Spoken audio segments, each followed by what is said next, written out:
Padre, en el nombre de Jesús, te damos gracias por tu palabra, Señor. Te damos gracias por este día.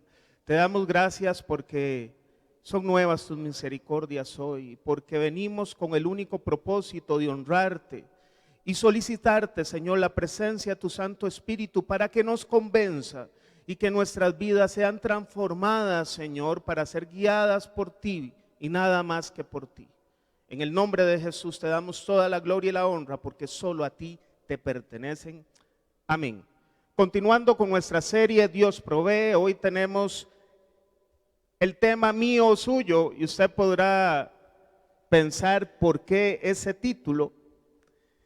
Y vamos a ir poco a poco progresando en la enseñanza y vamos a descubrir el porqué de ese título. Cada uno de nosotros ha llegado a los pies del Señor por los méritos únicamente de Él, únicamente de Él. Ninguno de los que estamos aquí hizo nada por nuestra salvación.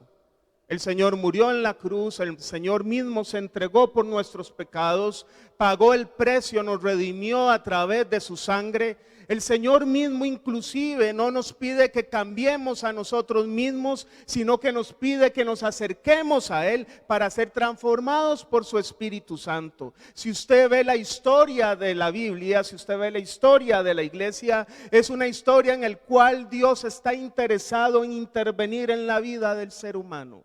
Y cuando caemos en cuenta vemos que ni siquiera nos hemos transformado a nosotros mismos. Un día decidimos buscarle, un día decidimos meternos en oración, en lectura de la palabra, y de repente vemos que nuestro lenguaje cambió, que nuestras acciones cambiaron, que nuestra forma de tratar a las personas cambió por la obra del Espíritu Santo en el creyente. Sin embargo, lastimosamente a veces creemos que la gracia es una licencia para seguir pecando y persistir en lo mismo. Lastimosamente a veces creemos, mira, voy a seguir con esto porque Dios me perdona. Y eso es un falso concepto de gracia. Gracia es que nos abrazamos a ella, inmerecidamente pasamos a ser hijos de Dios. Pero los hijos de Dios demuestran con sus frutos quién es su padre. Usted verá en los vecindarios que dicen, mira, ese es el hijo de Funalito, ese es el hijo de aquel, igualito que el tata. Los hijos de Dios tienen que ser diferentes, sí o no. Cuando usted camina, tienen que decir la gente, sin que usted diga que es hijo de Dios, tienen que identificarlo a usted y a mí. Y dicen, ese debe andar con Dios por cómo habla, por lo que hace, cómo se comporta. Toda la tierra somos criaturas de Dios, pero no todos son hijos de Dios. La palabra de Dios dice que los que son guiados por el Espíritu de Dios, esos son llamados hijos de Dios. Los demás son criaturas. Muchos dirán, quizás papi pasa metido en la iglesia y es el mismo de siempre. O mami también pasa metida en la iglesia, en la casa es insoportable. O el hijo dice, ni qué decir de mí, que paso metido y no siento nada y soy el mismo. Pero ¿cómo podríamos cambiar y ser transformados si no nos acercamos al Señor todos los días? Venir un sábado, venir un domingo a la iglesia no es suficiente. Al Señor hay que vivirlo todos los días. Cuando usted se levanta y entrega ese día al Señor, es un día donde Dios lo va a acompañar, es un día donde Dios lo va a proteger, es un día donde Dios le va a proveer el pan diario, es un día donde se hace efectivo el Padre nuestro que oró Jesús. Pero si usted pospone toda la semana para solo venir el fin de semana, me temo que usted pasó una semana desgraciadamente muy mala. Nuestras más grandes tragedias de vida están asociadas con nuestra independencia de Dios y se manifiestan en nuestras decisiones espirituales, familiares y también en un campo muy común, en nuestras decisiones financieras. Acompáñame por favor a Primera de Crónicas 29, 14 al 17. Primera de Crónicas 29, 14, 17. Le cuento un poco el contexto. David está próximo a morir. Ya él sabe que le sucederá en el trono Salomón, su hijo. Dios le da una promesa a David que a través de él iba a venir un reino eterno. Por eso a Jesús le llamaban hijo de David. Y a la vez sabía que a Salomón le iba a tocar una tarea bastante grande, que era levantar el templo en Jerusalén. Resulta que antes, cuando el pueblo de Israel divagaba por el desierto después del éxodo, ellos hacían un tabernáculo que era el lugar donde la presencia de Dios venía. Y ese tabernáculo era desarmable, por decirlo así. No era un templo fijo como esta iglesia, usted no la puede desarmar. Sencillamente la nube se movía, la presencia de Dios se movía, el pueblo de Israel tenía que moverse en dirección a la nube y ellos tenían que desarmar el tabernáculo, ir donde iba la nube y volverlo a armar. Pero ya el templo iba a ser un lugar fijo, una construcción fija, un inmueble fijo, que iba a requerir muchos materiales, que iba a requerir muchos objetos preciosos como oro y plata, como lino, como madera de acacia. Tenía muchas cosas que demandaba la construcción de este reino. David, próximo a saber de su partida, hace una oración final antes de entregar el reino. Y empieza a llamar a todos los príncipes de Israel, a todas las personas de Israel, a colaborar para poder armar este templo. Y oró así David: pero ¿quién soy yo y quién es mi pueblo para que podamos darte estas ofrendas voluntarias? En verdad tú eres el dueño de todo. Y lo que te hemos dado, de ti lo hemos recibido. Ante ti somos extranjeros y peregrinos, como lo fueron nuestros antepasados. Nuestros días sobre la tierra son solo una sombra sin esperanza. Señor y Dios nuestro, de ti procede todo cuanto hemos conseguido para construir un templo a tu santo nombre. Todo es tuyo. Yo sé, mi Dios, que tú pruebas los corazones y amas la rectitud. Por eso con rectitud de corazón te he ofrecido voluntariamente todas estas cosas y he visto con júbilo que tu pueblo aquí presente te ha traído sus ofrendas. David abre todos sus depósitos de metales preciosos y los pone a la disposición de Salomón para que construya el templo. Todos los príncipes de Israel, toda la nación de Israel, con júbilo, voluntariamente, no manipulado por nadie, viene y también da lo mismo, porque llegaron a una conclusión que David lo dice 2 veces en esta oración: todo es tuyo. Y lo que recibimos de ti, lo hemos recibido. David tenía un concepto, llega a una revelación divina de que él era un simple administrador de los bienes de Dios. El pueblo de Israel también cayó en cuenta de que ellos eran un simple administrador de los bienes de Dios. Y hoy queremos, en el tema de hoy, mío soy o suyo, volver con la historia de Abraham. Y le hago una pequeña sinopsis que abarca lo que el pastor nos enseñó la semana pasada. Abraham, primeramente, Dios lo llama siendo una persona pagana, una persona mundana. Josué 24:2 dice: así dice el Señor, hablando Josué, Dios de Israel: hace mucho tiempo sus antepasados, Terac y sus hijos Abraham y Nahor, vivían al otro lado del río Éufrates y adoraban a otros dioses. Josué nos da una información que no está en Génesis, pero nos decía que Abraham era politeísta, que adoraban otros dioses, pero Dios le plació tomar a Abraham a pesar de ser adorador de otros dioses, así como puso su mirada en usted y en mí, que éramos pecadores. Dios toma a este hombre y le da una promesa. y le dice: deja tu tierra, deja tus parientes, la casa de tu padre, y vete a la tierra que te mostraré, y haré de ti una nación grande y te bendeciré. Le da esa promesa, como lo vimos en la semana anterior. Y en eso David medio escucha a Dios, porque sí se va a hacer lo que Dios le pide, pero no deja su parentela, no deja sus parientes, se lleva a Lot. Y Lot le dio muchos dolores de cabeza. Tuvo que ir a rescatarlo cuando fue secuestrado por unos reyes de la época. Tuvo que orar por él, interceder, porque entre toda la tierra él escogió irse a vivir a Sodoma. Iba a ser consumida. Ay, Señor, si por algunos justos que estén ahí usted no los va a aniquilar. Y dice: sí, le dice el Señor. Pero el tema es que no habían justos ahí.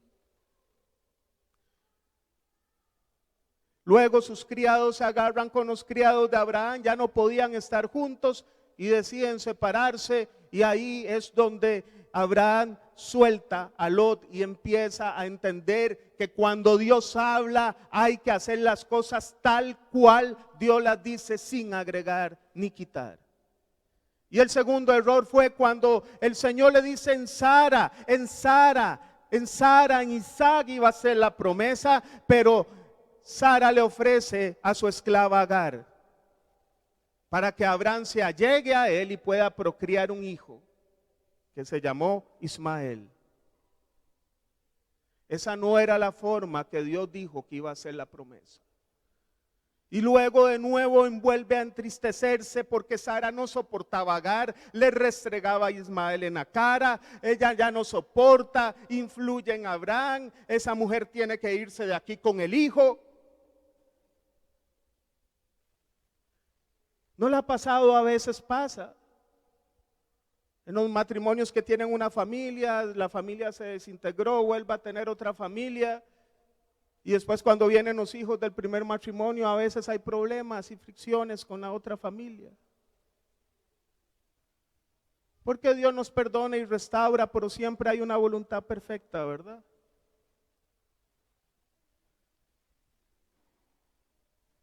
Y Abraham tiene el grandísimo dolor de tener que despedir a su hijo. No era hijo de Sara, pero sí de Abraham.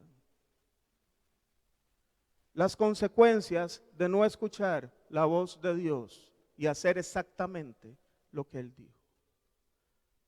Y ahora nos encontramos en una escena donde Dios va a probar si Abraham aprendió la lección. Y el primer punto del tema del día de hoy tiene que ver con las promesas.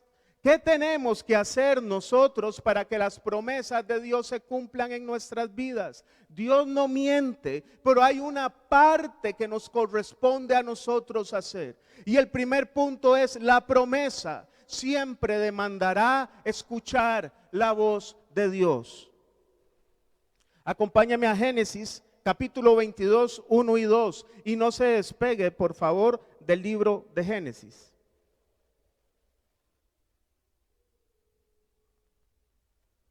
Génesis 22, 1 al 2.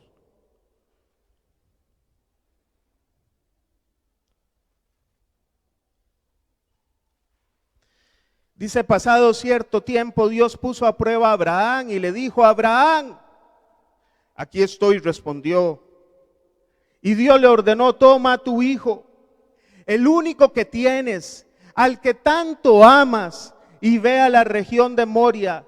Una vez allí, ofrécelo como holocausto en el monte que yo te indicaré. Dios le dice a Abraham: dame lo que yo te di, devuélveme la promesa que te di. Pero no es solo dárselo, sacrifícamelo. Era: mátelo en honor a mí. Cuando Dios le dice la promesa: deja tu parentela, deja tu tierra y te mostraré otra tierra y te haré bendito entre las naciones. Esa era una promesa diferente a que le digan a uno que mate al hijo, ¿verdad? Es una pregunta que demandaba más fe de la que cualquier ser humano podía tener. ¿Cómo voy a entregar aquello que tuve en mi vejez? Aquello que usted me prometió. Y lo que sucede es que Dios siempre va a probar nuestro corazón sencillamente para que nosotros reconozcamos si ya hemos pasado la prueba, si ya hemos pasado el examen, si ya somos diferentes o no, si ya nos comportamos diferentes o no. Porque si usted quiere conocer un cristiano verdadero, vea cómo acciona bajo presión. Vea qué sucede cuando se queda sin empleo. Cuando estamos bajo presión sale realmente lo que está en nosotros. Abraham tenía antecedentes de medio escuchar a Dios, y ese medio escuchar le trajo muchas consecuencias. Ahora Dios va a probar a Abraham y probará si ya sabe escuchar, si ya sabe discernir su voz, si las consecuencias tenidas con Lot y con Agar le habían dado el aprendizaje necesario para pasar el examen, porque si no lo pasaba todavía no era tiempo de la promesa. La voz de Dios es una. Es su palabra, es la seguridad que nos brinda su espíritu. No hay otra. Hoy hay muchos profetas en la tierra. Hay mucha gente que se pone el título de profetas y le dicen a usted una palabra que usted quiere oír, pero pese todo con la palabra de Dios, porque Dios no se contradice. Le doy algunos ejemplos de voces de Dios. La palabra dice: no se casen con yugo desigual. Pero los muchachos le dicen a uno: sí, pero lo traigo a la iglesia y va a cambiar. Y no necesariamente es así. Si dice no se case con yugo desigual, no se case, punto. No trate de agregarle y de quitarle. Dios quiere que usted tenga una vida feliz y no una vida desgraciada. Pero no lo entendemos. Cuando esa persona sea yugo igual es cuando su fruto hable de eso. No es tan rápido. Le cuento otra. Pablo dice: no se ponga el sol sobre su enojo. No se vaya a la cama enojado, en otras palabras. No puede llegar la noche y usted no puede dejar irse a la cama sin haber resuelto el problema con la persona que discutió. Y le dicen a uno: pasarán los días y años y no me importa si no le hablo hasta que me pida perdón. Otra: estén contentos con lo que tienen, Hebreos 13:5. Sí, pero qué lindo es viajar a Cancún, cambiar de vehículo, voy a sacar un crédito por fe. Ja, ja. Eso es una fe irresponsable.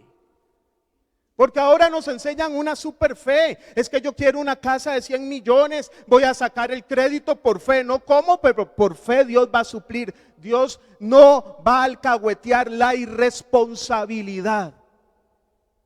La palabra dice: estén contentos con lo que tienen. Y usted muestra con ese hecho que usted no está contento con lo que tiene. Y si hoy no está contento con lo que tiene, cuando tenga una casa muy grande, usted va a ser insaciable y va a querer una más y más y más y más, porque usted tiene un vacío en el corazón. El verdadero secreto de la prosperidad no es decirle: aquí siembre, Dios le va a dar millones de plata. No, ese no es el secreto de la prosperidad. El secreto de la prosperidad es que usted esté contento con lo que Dios le dio. Dice el libro de Proverbios: es mejor un bocado en seco y en paz que una casa llena de viandas pero de contiendas. No escuchamos la voz de Dios, sino que le agregamos ciertas cosas. Es como que yo le diga a usted: el otro domingo hay ayuno congregacional, pero yo le voy a hacer unos cambios y a las 10 de la mañana me como un sanguchito ahí. Eso no es ayuno. Ay, no, es que ya tengo dolor de panza, pero es un día al mes, caramba. ¿Cómo queremos ver la gloria de Dios si no nos acercamos a Él? Tenemos que aprender a escuchar la voz de Dios. Y otro punto importante dentro de escuchar la voz de Dios es saber discernir qué voces vienen a mi cerebro y saber discernir y filtrar cuáles son de Dios y cuáles no son de Dios. Mateo 16, 21 al 23, por favor. Dice: desde entonces comenzó Jesús a advertir a sus discípulos que tenía que ir a Jerusalén y sufrir muchas cosas a manos de los ancianos, de los jefes de los sacerdotes y de los maestros de la ley, ya que era necesario que lo mataran y que al tercer día resucitara. Pedro lo llevó aparte y comenzó a reprenderlo. De ninguna manera, Señor, esto no te sucederá jamás.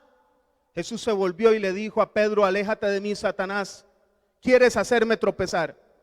No piensas en las cosas de Dios, sino en las cosas de los hombres. Hay personas que se encuentran hundidas por abrir su oído a las voces que no eran de Dios. Tal vez discutieron en pareja en su casa y va donde un amigo, una amiga de trabajo y le dice: déjelo, para que usted va a soportar esa vida. Y usted dice: sí, es verdad, qué buen consejo. Y no busca ayuda. Usted dice, Dios nos capacitó para decir sí y para decir no. El Señor dijo, sea su hablar sí o no. No existe el quizás, el tal vez y el más o menos. Sí o no. Y no hay pecado en el sí, no hay pecado en el no. Pero dice: no, es que en el trabajo vamos a hacer un viaje y usted tal vez no tiene plata, pero usted no se quiere dar el color de que no tiene plata, y entonces usted dice: sí, está bien, voy a hacer un tarjetazo. Y aquellos consejeros que le dieron a usted el consejo no le van a pagar a usted la tarjeta, ¿verdad? Y en el no hay liberación también. Cuando usted aprende a decir no, usted también recibe liberación y se acostumbra. Pero nosotros a veces oímos las voces que no son de Dios. Le voy a contar un ejemplo. Hace muchos años atrás, mi hija menor estaba muy pequeñita, ahorita va a cumplir 17 años. Y en ese momento, en lugar de que yo trabajo, salió una plaza que era la que yo ocupaba y me pedían la licenciatura, y ya yo había terminado toda la carrera, pero me faltaban 2 exámenes de grado.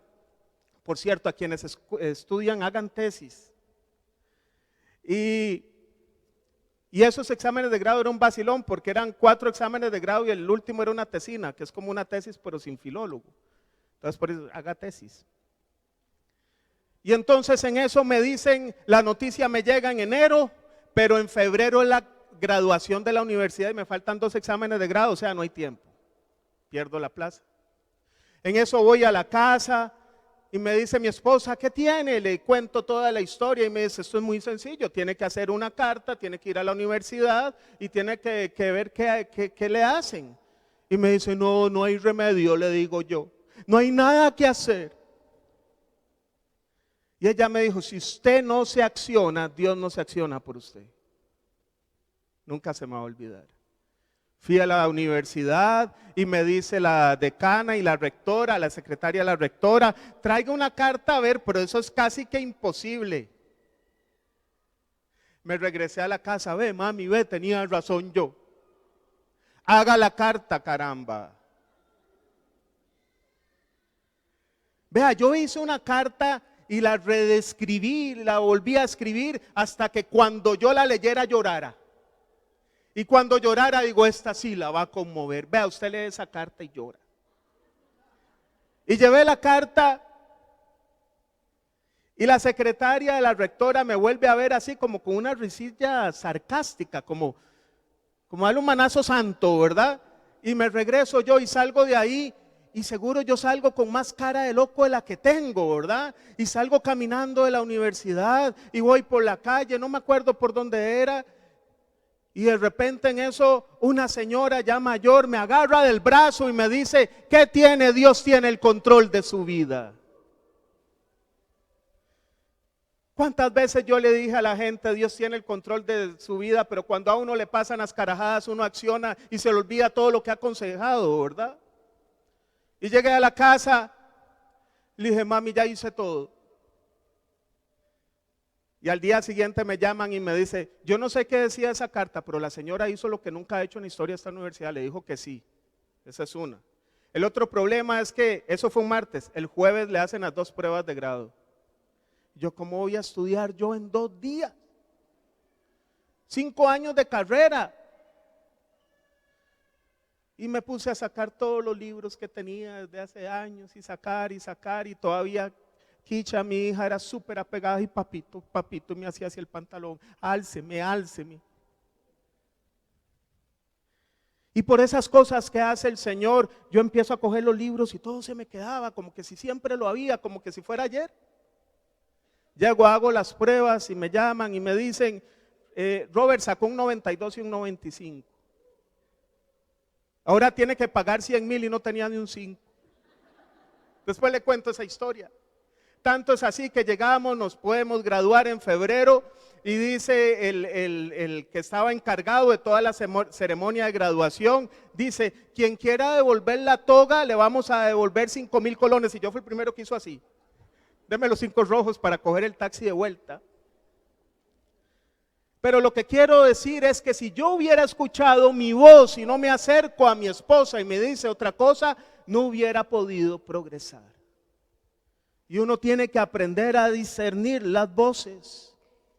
El segundo punto que quiero compartir, el primero es escuche la voz de Dios. El segundo es la promesa demandará obedecer la palabra de Dios.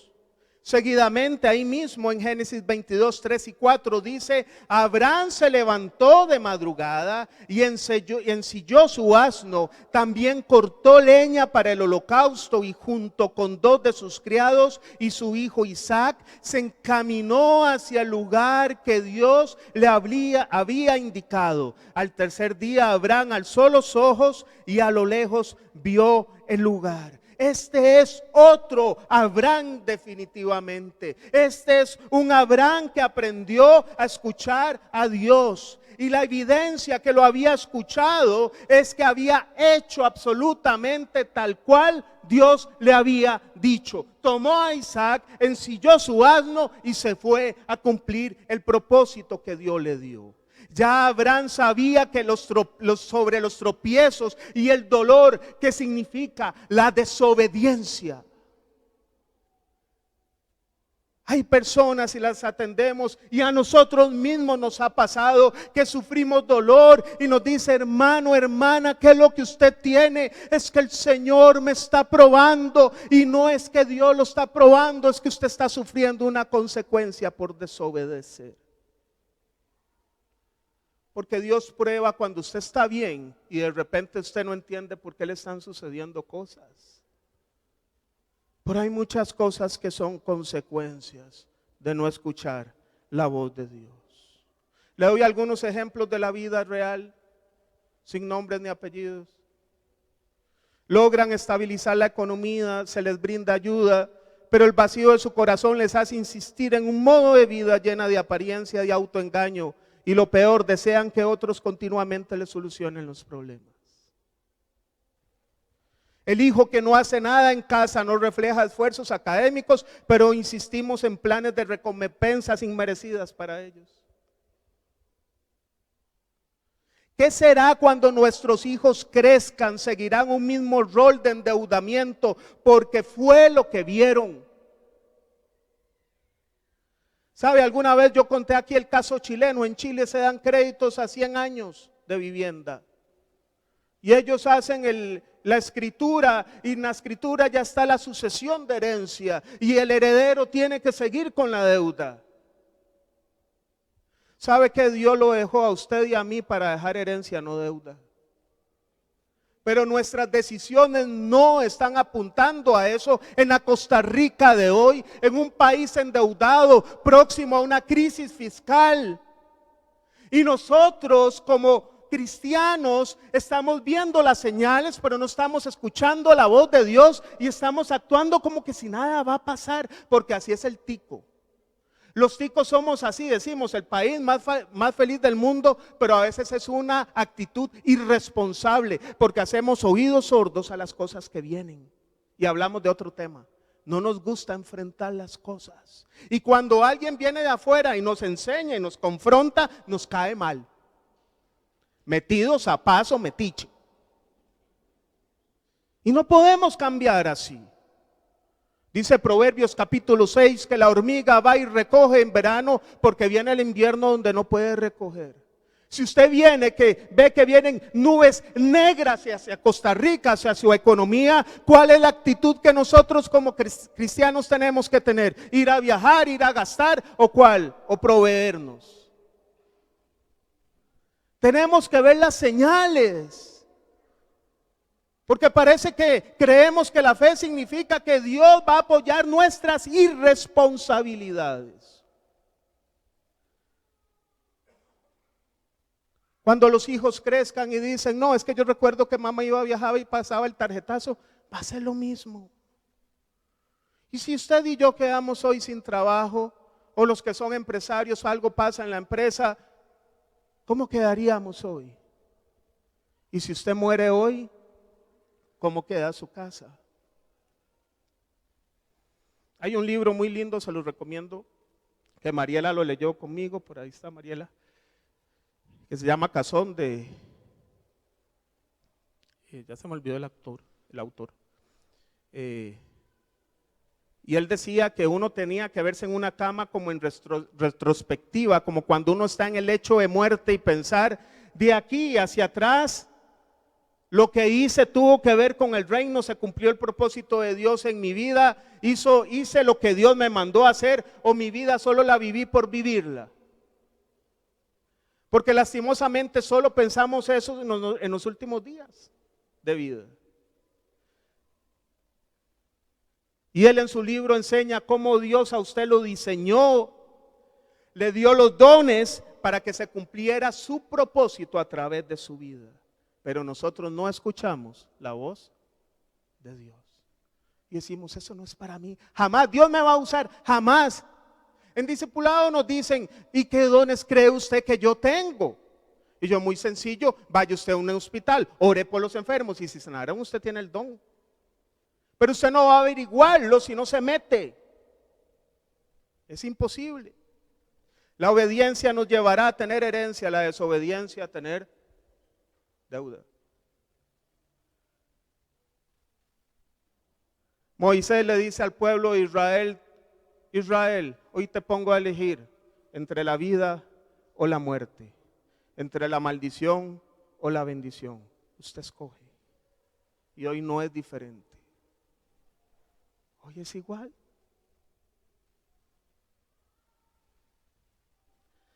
Hebreos 5, 8, 9, ponemos por acá por favor, habla de cómo Jesús aprendió obediencia.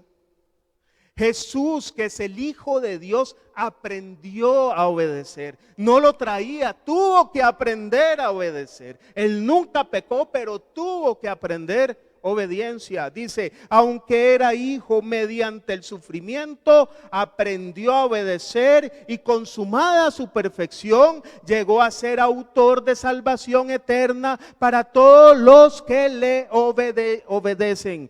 ¿Qué es la materia que nos ayuda a nosotros a aprender a ser obedientes? Sufrir. Porque a veces el soltar algo que quiero se sufre. A veces uno dice, me compré este carro, pero realmente caigo en cuenta de que no puedo pagar ni siquiera los mantenimientos y el marchamo. Suéltelo y véndalo. Pero a veces tenemos la solución a la mano, pero no, por fe Dios me va a ayudar, Dios me va a ayudar, Dios me va a ayudar y me estoy endeudando más y más y más porque no me alcanza para el carro, entonces compro el diario con la tarjeta y créame, cuando usted compra un diario con tarjeta, eso es una situación caótica. Cuando usted va al súper y echó más de la cuenta y dice, ¿qué color volver a echar? Eche para atrás, pero no diga, deme la diferencia con tarjeta. Porque usted está hundiendo su casa. Estén contentos con lo que tienen. Y enséñale a sus hijos que si hoy hay arroz y frijoles, vieras qué rico sabe el arroz y los frijoles. Yo recuerdo en casa mi papá iba mucho a giras y casi no estaba en casa. Y recuerdo que mami es guanacasteca, entonces te hace las tortillas en el aire para que sepa. Y yo le dije, mami, ya va a cumplir 80 años y tiene un comal de esos de hierro, tiene como 70 años ese comal. Y yo le dije, mami, yo a usted no la estoy matando, mi amor, yo no quiero nada suyo, pero eso es mi herencia. Porque a mí me sabe riquísima la comida ahí. Y recuerdo que una vez no había que comer y empezó a moler, tenía molino aquí en San José. Se trajo todo Guanacaste a San José y nos ponía a nosotros a moler. Y empezó a hacer las tortillas y dice, hay tortilla con café. No hay que untarle a la tortilla, no hay nada que untarle a la tortilla, haga cuadritos y las echa en el café y las moja.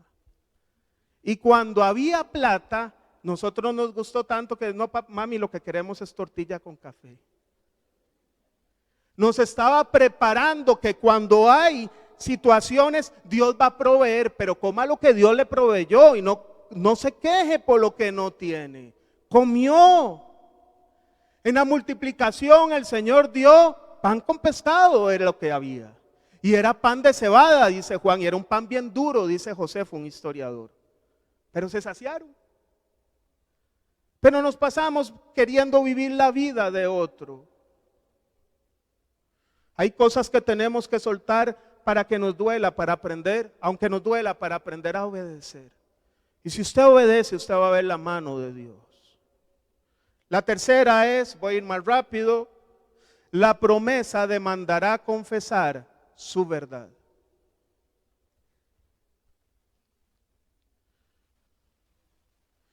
Génesis 22, verso 5. No se aparte de Génesis 22. Entonces le dijo a sus criados, quédense aquí con el asno. El muchacho y yo seguiremos adelante para adorar a Dios. ¿Se llevó a alguien ahora? Ya había escuchado. Ahí no hay ninguno de los criados llevándolo al lugar. Él va solo con Isaac.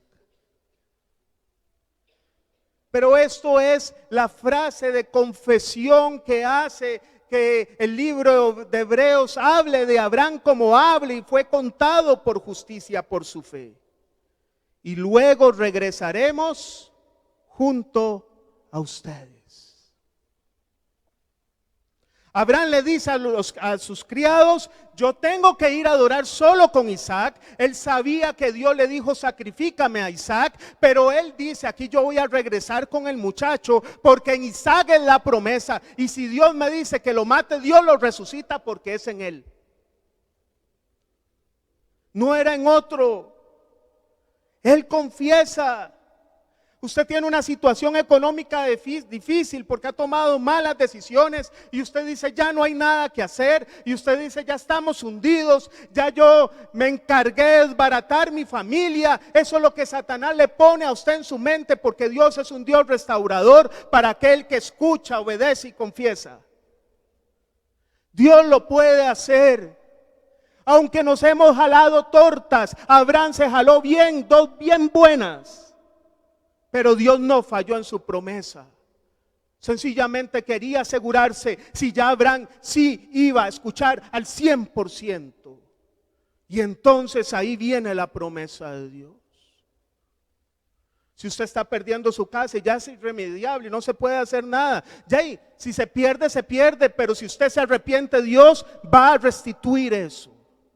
De alguna forma, cuando aprendamos a escuchar la voz de Dios. Abraham dice, volveremos. Yo creo, Señor. Ahora sí creo en tu palabra. Yo sé que tu palabra es verdad. Y como es verdad, tu promesa no miente.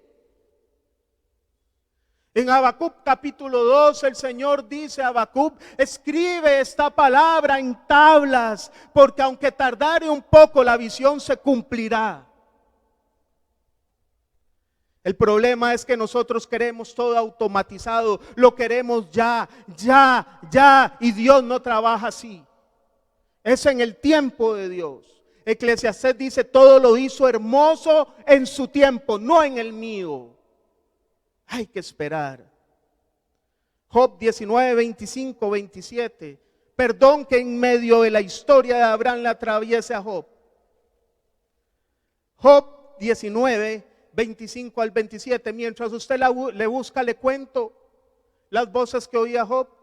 Job capítulo 1 dice que Job era el hombre más íntegro sobre la faz de la tierra. No había persona más íntegra que Job. Satanás llega a decirle a Dios: déjame tocar a Job, déjame tocarle sus bienes, sus hijos, y verá cómo se olvida de ti. Y Dios le dice: te doy permiso. Dios sabía de qué estaba hecho Job. Pierde sus hijos, pierde sus bienes, viene una sarna que tiene que rascarse con una teja.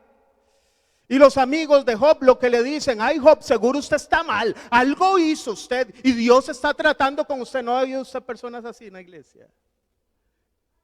Pero ¿cómo le van a decir personas que no eran tan íntegras como Job? Parecen fariseos. Eso le decían: ay Job, ¿qué hizo usted? Usted seguro metió las patas. Y la esposa le dice: Job, me imagino, mi amor, maldice a tu Dios y muérete. Ese fue el consejo. Y en medio de todos estos consejos y los discursos de sus amigos, Job se anticipa y dice una palabra de profecía y dice: yo sé que mi Redentor vive y que al final triunfará sobre la muerte. Está hablando de Jesús. Y cuando mi piel haya sido destruida, todavía veré a Dios con mis propios ojos. Yo mismo espero verlo, espero ser yo quien lo vea y no otro. Este anhelo me consume las entrañas. Él confesó en medio de su desesperación: yo sé que mi Redentor vive. ¿Sabe qué significa Redentor? El que me rescata. Pues si usted está en una situación difícil, confiese como Job: yo sé que mi Redentor vive y Él ya resucitó, no como en los tiempos de Job, ya resucitó y Él va a restaurar su vida si obedecemos. Pero deje de confesar maldición. Hay personas que le dicen a los hijos demonios, al esposo demonio, a la esposa demonio también, o demonia. Y usted le está dando oportunidad a Satanás que ingrese, una puerta abierta, porque el libro de Proverbios dice que el poder de la vida y la muerte están en la lengua. Y tenemos que aprender a hablar la palabra de Dios y no otra cosa. El cuarto punto dice: la promesa demandará reconocer que Dios es el dueño de todo. Seguimos Génesis 22, 9, 12. Cuando llegaron al lugar señalado por Dios, Abraham construyó un altar y preparó la leña. Después ató a su hijo Isaac y lo puso sobre el altar, encima de la leña. Entonces tomó el cuchillo para sacrificar a su hijo, pero en ese momento el ángel del Señor le gritó desde el cielo: Abraham, Abraham. Aquí estoy, respondió. No pongas tu mano sobre el muchacho, ni le hagas ningún daño, le dijo el ángel. Ahora sé que temes a Dios, porque ni siquiera te has negado a darme a tu único hijo. Dios conoce las intenciones de nuestros corazones. Dios conocía la intención del corazón de Abraham. Dios sabía que él lo iba a hacer. Las pruebas de fe lo evidencian. Tenemos un comportamiento, ¿sabe qué? Ahorita de propietarios, y se nos olvidó que somos solo administradores. En ese momento dijo Abraham: Isaac es tuyo, Dios, no es mío. Él provino de ti y yo sencillamente estoy devolviéndote lo que es tuyo. Por eso empecé con Crónicas y la oración de David. Usted y yo somos administradores de nuestra relación matrimonial. Ustedes y yo somos administradores de nuestros hijos. Los hijos también en relación con sus padres. Somos administradores de nuestro trabajo. Somos administradores de los bienes. Somos administradores del servicio de la iglesia. Nada es nuestro. Y un buen administrador es aquel que se acostumbra a rendir cuentas.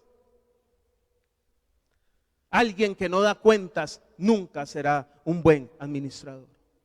Usted está en su trabajo y tiene que rendir cuentas. En el matrimonio se tienen que rendir cuentas mutuamente. La esposa tiene que saber cuánto gana el marido y el marido tiene que saber cuánto gana la esposa si la esposa trabaja. Y tienen que saber cuando entra un ingreso extra y no puede tener cuentas fantasmas a escondidas. Son una sola carne, una sola bolsa. Pero a veces vivimos como solteros en puros secretos. Y creemos que es nuestro todo, aunque la esposa es nuestra. Y somos administradores. Qué lindo para los hombres decir, mi amor, vieras que yo tengo que hacer un gasto, pero no tengo plata. Puedo coger de la tarjeta y cuando pagan, yo lo pongo. Y la esposa le dice, sí, sí, hacelo. Y al día de mañana llega el estado de cuenta, usted lo pagó y todo. Y dice, ¿qué es esto? No, usted me autorizó, usted duerme en paz. Porque fueron acuerdos mutuos. Pero a veces vivimos escondidos. A veces sabe más el compañero del trabajo de la vida del esposo que la misma pareja. A veces sabe más la suegra de la vida del hijo o la hija que el mismo cónyuge. Como que si la suegra es un solo cuerpo y es la pareja. A veces saben más los hijos. Somos administradores. Sin rendición de cuentas no hay crecimiento. ¿Sabe? Dios me da la oportunidad de dar consejerías financieras. Y hay casos de casos. Hay casos que con pequeños cambios se solucionan. Y hay casos que solo un milagro como abrirse el mar rojo. Pero Dios todo lo puede hacer. Yo tengo casi 20 años de trabajar en banca. Y cuando vienen con tarjetas del 54%, del 49%, del 47%, y no un montón. Porque lo que hacen es que se le acaba el límite de crédito a este, entonces agarra la otra para pagar los pagos mínimos del otro. Se le acaba el límite del otro, empieza con la otra para pagar los pagos mínimos del otro. Y cuando ve ya no tiene límite de crédito en ninguna de las 5 tarjetas, y ahora sí pide ayuda. Caramba, ¿por qué no lo hizo antes? Esa siempre es mi expresión. Y entonces uno le dice el secreto, uno le dice el consejo de cómo arreglar el corazón primeramente, porque si eso no está bien, por más que se le solucione lo otro, va a volver a recaer en lo mismo. Y después uno le dice, vaya al mercado, busque opciones, hay opciones que le compran esa deuda al 12% y usted puede salir adelante, pero primero edúquese. Porque si usted lo va a hacer para volver a tener esta condición, de nada sirve y va a ser peor la tragedia. Uno de esos casos me dice, sí, yo lo voy a hacer. Y yo le dije, aquí hay un problemita también, y quiero ser muy transparente. Usted va a firmar una autorización de su jefe, que es secreto bancario, solo la persona que le atiende, punto, a nadie le tiene que saber eso. Pero yo le voy a controlar mes a mes a ver si usted usó las tarjetas, porque yo lo voy a ver. ¿Está de acuerdo? Primero me hace una cara extraña. Y después me dijo que sí. Yo le dije, ¿sabe por qué yo hago eso? Porque le amo. Porque me interesa. Porque no quiero verlo usted hundido. Porque no quiero que pierda su matrimonio. Porque quiero que sus hijos coman. Ya pasaron 7 años y solo tiene la deuda que refundió. Se disciplinó. Y ahora la vida de ellos es totalmente diferente. Pero si nosotros no rendimos cuentas de nuestra vida, no va a pasar nada. Busca al pastor, busca a alguien de su confianza. Como pareja, busca a alguien. Rindan cuentas cuando ustedes tienen cosas que se salen de su control. Porque cuando usted rinde cuenta, lo va a pensar más. Cuando hay hombres, que es lo que he tratado con adicciones sexuales, le digo, cuando usted sienta ganas y sienta la tentación y sienta ir a una mujer en su mente y usted sienta que va a caer, llámeme antes de que pase.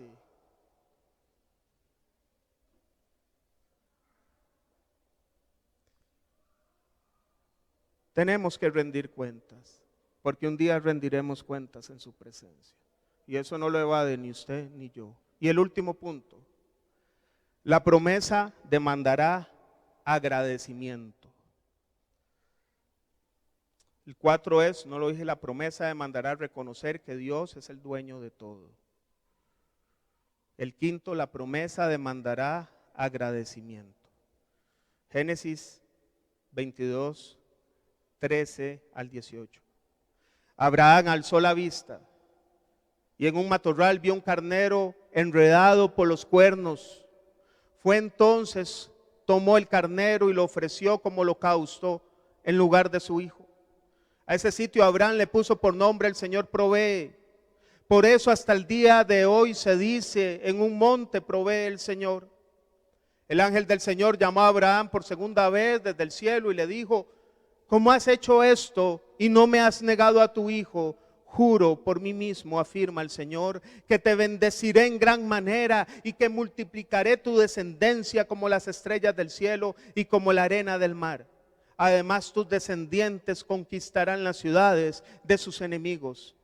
Puesto que me has obedecido, todas las naciones del mundo serán bendecidas por medio de su descendencia. Abraham oyó la voz de Dios y dice: Dios no permitió que yo matara y sacrificara a Isaac, la promesa. Y él estaba desesperado, él solo fue con la leña y con su hijo, no tenía nada más que ofrecerle a Dios. Y él ve un carnero ahí enredado en un matorral que Dios mismo se lo proveyó y lo tomó y no se le llevó a la casa para comérselo, sino que se lo dio como ofrenda a Dios. Muchas personas Dios las ha bendecido en etapas de su vida y se olvidaron de Dios cuando tenían esa bendición. Se olvidaron del prójimo porque tuvieron mente de propietarios y no de administradores. Dice 1 Corintios 4:2: ahora bien, a los que reciben un encargo se les exige que demuestren ser dignos de confianza. Usted y yo, si nos hacemos hoy una pregunta delante de la presencia de Dios, ¿somos considerados por Dios dignos de confianza? Dios pondría en tu mano una bendición porque te ve digna o digno de confianza, porque sabe que usted va a usar eso de acuerdo a la voz de Dios, lo que Él dice.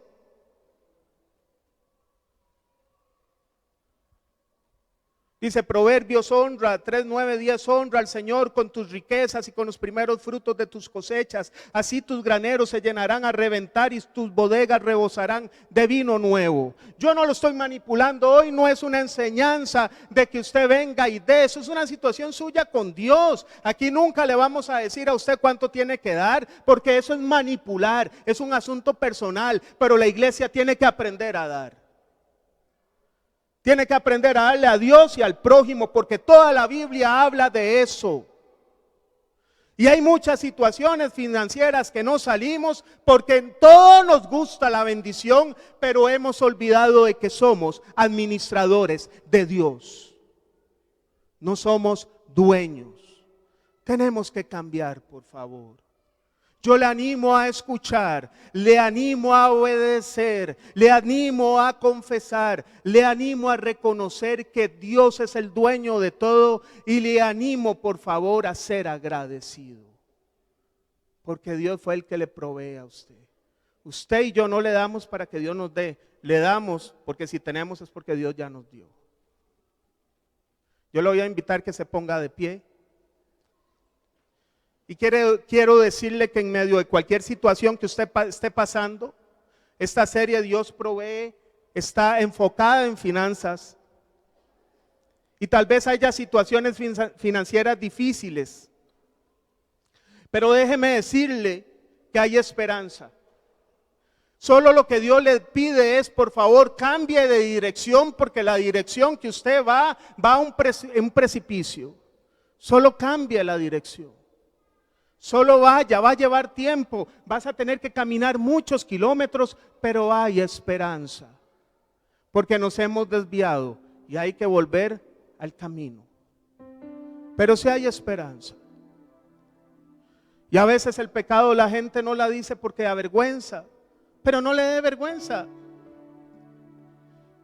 Hoy Dios, como siempre, nos perdona y Él se olvida de nuestros pecados. Y si hemos tenido consecuencias por nuestros actos, páselas con Dios de la mano.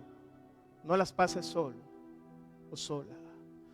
Yo no le voy a pedir a usted que pase adelante, pero si hay alguien que está pasando una situación económica, yo le voy a pedir, mientras todos cierran sus ojos por respeto, que levante su mano. Yo quiero orar por usted. Yo quiero que usted refleje humildad, humillación delante de la presencia de Dios. La palabra de Dios dice que Él mira de lejos al altivo, pero de cerca al humilde. Y eso que usted levanta la mano es solo decir: Señor, reconozco que no lo he hecho bien, pero también reconozco que tú puedes cambiar el rumbo de mi vida.